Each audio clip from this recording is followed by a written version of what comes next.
Hi friends, welcome to our channel నేస్తం vlogs.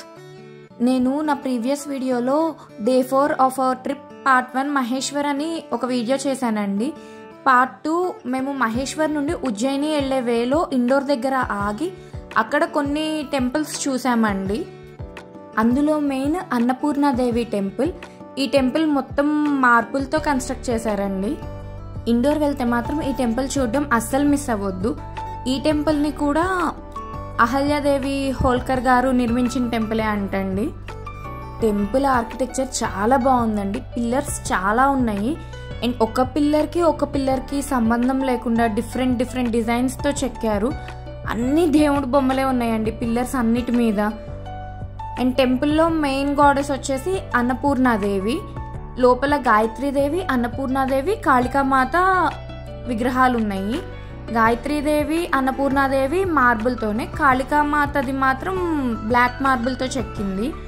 అసలు నిజంగానండి ఆర్కిటెక్చర్ మనం కనుక మెహందీతో డిజైన్ ఎంత సన్నగా వేసుకుంటామో మార్బుల్ మీద అంత సన్నగా బాగా చెక్కారండి డిజైన్. చూస్తున్న కొద్దీ చూడాలనిపిస్తుంది. అసలు ఇండోర్ సైడ్ వెళ్తే ఆ టెంపుల్ మాత్రం ఖచ్చితంగా మిస్ అవ్వకుండా విజిట్ చేయండి. ఇండోర్లో ఇంకా చాలా టెంపుల్స్ ఉన్నాయండి. బట్ మాకున్న టైంని బట్టి మేము జస్ట్ ఒక 3 టెంపుల్స్ మాత్రమే విజిట్ చేసాము.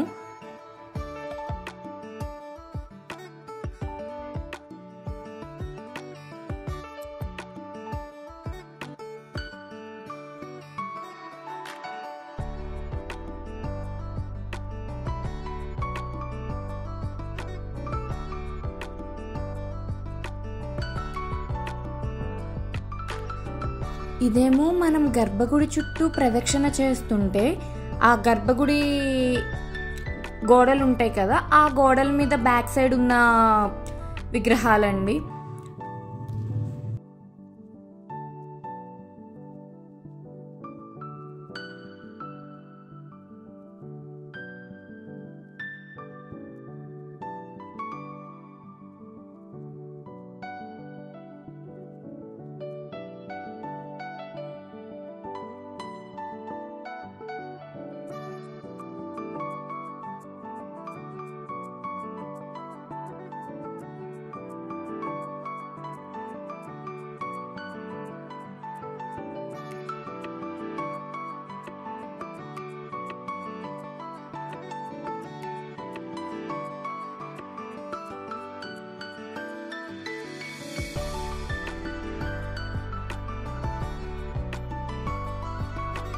ఇవి టెంపుల్ బయట గోడ మీదండి.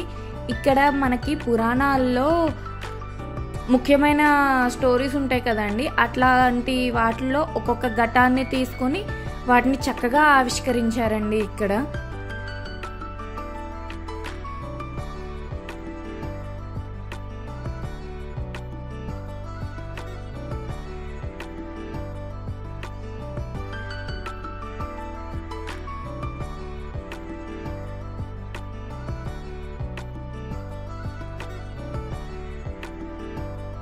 అన్నపూర్ణాదేవి మందిర్లోనే పక్కన వేద మందిర్ అని ఉందండి.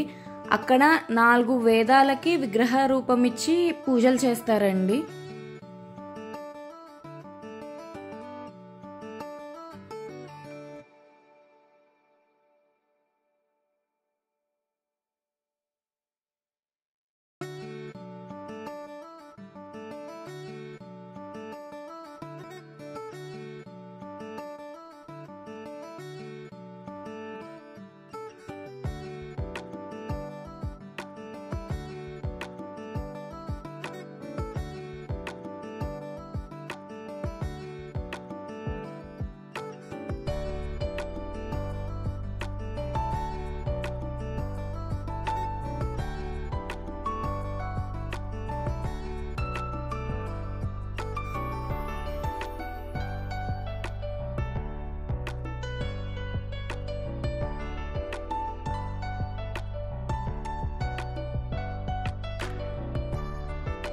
అన్నపూర్ణాదేవి మందిర్లోనే పక్కన ఇది శివుని దేవాలయం అండి. అన్నపూర్ణాదేవి మందిర్ తర్వాత మేము బడా గణేష్ మందిర్కి వెళ్ళామండి. అక్కడ వినాయకుడు చాలా పెద్ద విగ్రహం ఉంటుంది. ఆ టెంపుల్ చూసుకున్నాక మేము ఇండోర్ రాజ్వాడ ప్యాలెస్కి వెళ్ళాము. ఈ ప్యాలెస్ కూడా హోల్కర్ వంశానికి సంబంధించిన వాళ్ళదే అండి. మేము వెళ్ళిన టైంలో ఇలా అహల్యాదేవి హోల్కర్ గారి బొమ్మతో రంగోలీ వేసి ఎలక్షన్ టైం వాళ్ళకి May 7th ఎలక్షన్ కాబట్టి ప్రతి ఒక్కరూ ఓటు వేయాలి అన్న ఉద్దేశంతో సమ్ మెసేజ్ని కన్వే చేయడానికి అట్లా రంగోలీ వేస్తున్నారండి వాళ్ళు. ఈ ప్యాలెస్ గురించి మీరు నెట్లో సెర్చ్ చేస్తే సండే క్లోజ్ అని ఉంటుంది. బట్ మేము వెళ్ళింది సండే ఈవినింగ్. మేము వెళ్ళిన టైంలో అయితే ప్యాలెస్ ఓపెన్గానే ఉందండి. ఈ ప్యాలెస్లో కూడా ఒక చిన్న వినాయకుడు టెంపుల్ ఉందండి. ఈ ప్యాలెస్లో కూడా ఎవ్రీడే ఈవినింగ్ 7-7:30 ఆ టైంలో లైట్ షో జరుగుతుందంట. లైట్ షో చాలా బాగుంటుంది అని నేను విన్నాను, కానీ మాకైతే చూడడానికి కుదరలేదు. ఇన్ కేస్ మీరు ఎవరైనా వెళ్తే కనుక డెఫినెట్గా లైట్ షో కూడా చూసేటట్టు ప్లాన్ చేసుకోండి. ఈ వీడియో కనుక మీకు నచ్చినట్లయితే ప్లీజ్ లైక్ చేయండి, సో దట్ ఇంకొంతమందికి రీచ్ అవుతుంది. మీకు తెలిసిన వాళ్ళు ఎవరైనా ఇండోర్ వెళ్ళే వాళ్ళు ఉంటే వాళ్ళకి షేర్ చేయండి. And please subscribe to our channel నేస్తం వ్లాగ్స్.